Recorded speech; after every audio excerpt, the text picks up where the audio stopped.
السلام علیکم ورحمۃ اللہ وبرکاتہ۔ یہ جو دانش صاحب نے سوال اٹھایا ہے کہ آپ نظام اسلام اور حکومت کی بات کرتے ہیں کہ دنیا میں اسلامی نظام کیسے قائم کیا جائے، تو پہلے انفرادی اصلاح کی بات کریں۔ تو یہ بہت اعلیٰ اور عمدہ سوال ہے۔ تو سب سے پہلی بات تو یہ ہے کہ یہ انفرادی اصلاح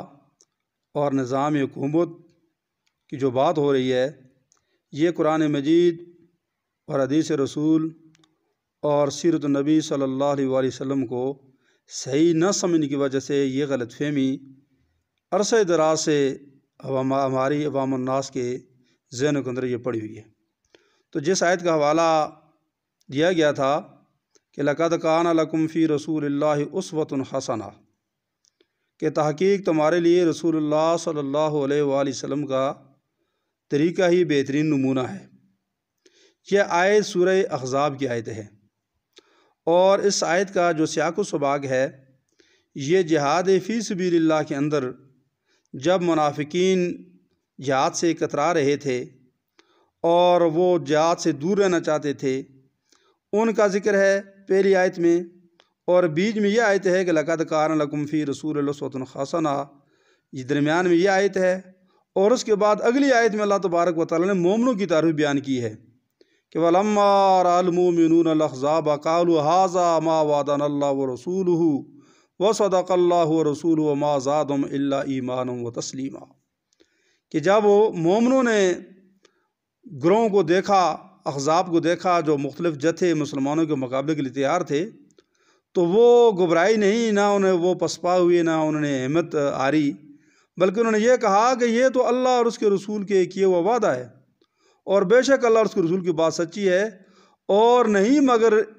ان احزاب سے، ان گروہوں کے جتھوں کے جمع ہونے سے ان کے ایمان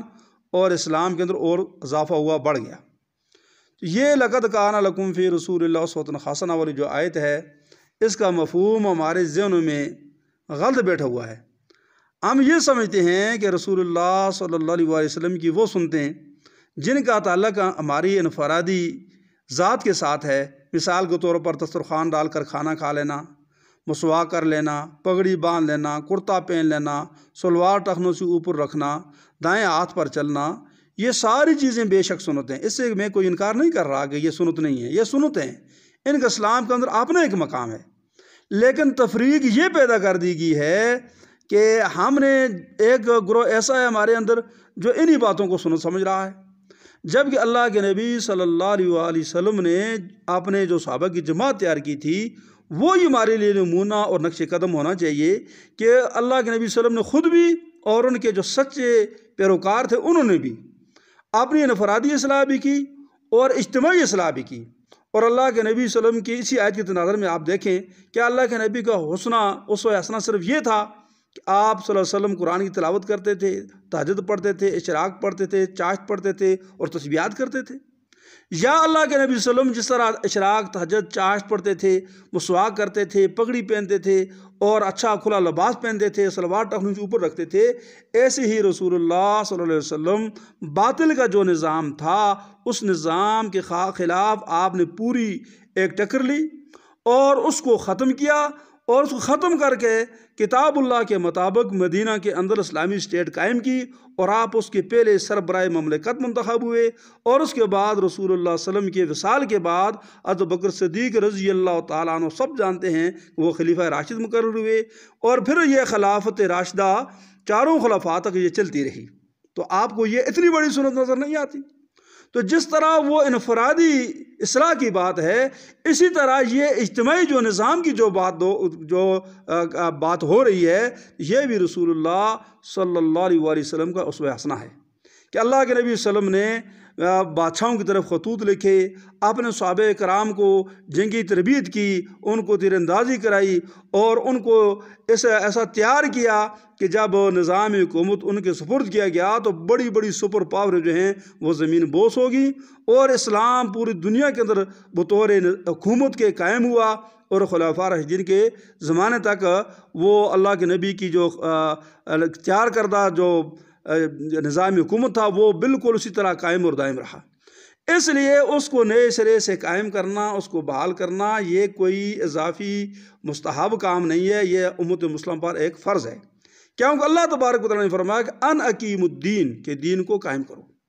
یہ دین قائم اس طرح ہوگا کہ ہم انفرادی طور پر اگر اپنی اصلاح کر لیں، ہم نمازی بھی بن جائیں، ہم تہجد گزار بھی بن جائیں، ہم پگڑیاں بھی پہن لیں، ہم داڑھیاں بھی سنت کے مطابق رکھ لیں، آپ مجھے یہ بتائیں کیا اس طرح کرنے سے اجتماعی طور پر ملک کے اندر جو سود کا نظام ہے یہ ختم ہو جائے گا، اور معاشی نظام کے اندر جو بگاڑ پیدا ہوا ہے وہ انفرادی اصلاح سے وہ ختم ہو جائے گا، اور کرپشن کا جو نظام ہے کیا وہ ختم ہو جائے گا؟ اس کو آپ ایک چھوٹی سی مثال سے دیکھیں۔ کورونا کے نام پر جب پچھلے سال گورنمنٹ نے یہ اعلان کیا کہ 6 فٹ کے فاصلے پر نماز پڑھی جائے، تو بڑے بڑے علماء اور شیخ الحدیث اور شیخ القرآن اور مفتیان اعظام انہوں نے حکومت کی بات پر چاروں نچار لبیک کہا اور 6 فٹ کے فاصلے پر کھڑے ہو کر نمازیں پڑھتے رہے، اس لیے کہ ان کے پاس قوت نافذہ تھی، ان کے پاس حکومت تھی۔ اگر یہ حکومت کسی اسلامی ہاتھ کے اندر ہوتی، اللہ کے نبی کے سچے پیروکاروں کے ہاتھ کے اندر ہوتی، تو وہ اس کے مطابق فیصلہ کرتے۔ تو اس لیے ہم انفرادی اصلاح جتنی بھی کر لیں، جب تک نظام حکومت اسلام کے ہاتھوں میں نہیں ہوگا اس وقت تک خام خیالی ہے کہ ہم متقی بن جائیں یا ہم نیکوکار بن جائیں۔ لیکن یہ اس بات کو بھی یاد رکھیں کہ اب دنیا کے اندر ہماری جو اسلامی جماعتیں موجود ہیں ان میں 2 قسم کی جماعتیں پائی جاتی ہیں۔ ایک جماعتیں وہ ہیں کہ جو صرف اصلاح کی بات کرتے ہیں، جو صرف دعوت و تبلیغ کی بات کرتے ہیں، جو لوگوں کو صرف مدرسہ اور مسجد کی بات کرتے ہیں، اور وہ کسی حد تک وہ جو انفرادی انسان کی جو اصلاح ہے اس کا تو وہ کام کر رہے ہیں، لیکن کبھی ان جماعتوں کے زبان سے، ان کے درس سے، ان کی تقریر سے، ان کی تحریر سے آپ نے کبھی یہ نہ سنا ہوگا کہ بھئی یہ حکومت جو ہے یہ نیک لوگوں کے ہاتھ کے اندر ذمہ میں کار دیا جائے، نہ ان کا کبھی اس پر کوئی جدوجہد ہے۔ تو اس کے برعکس وہ جماعتیں ہیں کہ جو نظام اسلام، انقلاب مصطفی یا خلافت راشدہ کی بات کرتے ہیں، ان کے اندر بھی یہ کمی پائی جاتی ہے البتہ کہ وہ یہ بات تو کرتے ہیں، لیکن وہ جو اصلاحی جماعتیں ہیں جو انسان کی انفرادی اصلاح کی بات کرتی ہیں